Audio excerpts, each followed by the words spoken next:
முருகன் அருளால் முடியாதது ஒன்றுமில்லை. இன்னைக்கு செவ்வாய்க்கிழமை, முருகனோட அருளால நமக்கு என்ன மெசேஜ் கொடுக்குறாருன்னு பார்க்கலாம். யாரெல்லாம் இந்த மெசேஜ் பார்க்குறீங்களோ மனசுல முருகனை நினைச்சு ஓம் முருகான் டைப் பண்ணுங்க.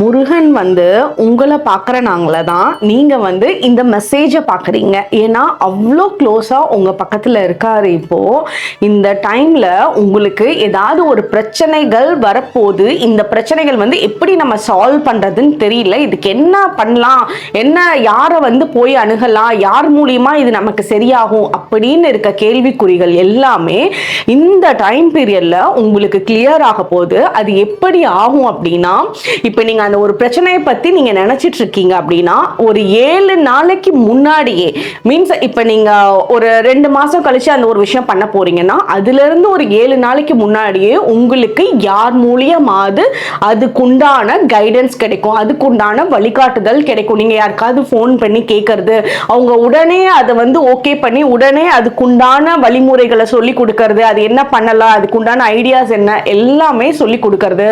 அதாவது பூட்டப்பட்ட ஒரு கதவுகளை ரொம்ப எந்த பிரச்சனையும் இல்லாம ஸ்மூதா ஓபன் பண்றது, அந்த மாதிரி ஒரு விஷயத்த அவங்க பண்ணி கொடுப்பாங்க உங்களுக்கு.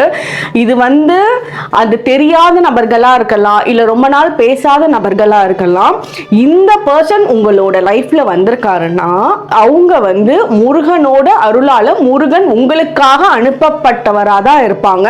அதனால உங்களுக்கு ஹெல்ப் கிடைக்கும். அதுல இருந்து நீங்க என்ன பிரச்சனைகள் நினைச்சிட்டு இருக்கீங்களோ அதுல இருந்து மீண்டும் வரத்துக்கு உண்டான வாய்ப்பு ரொம்ப அருமையா இருக்கு.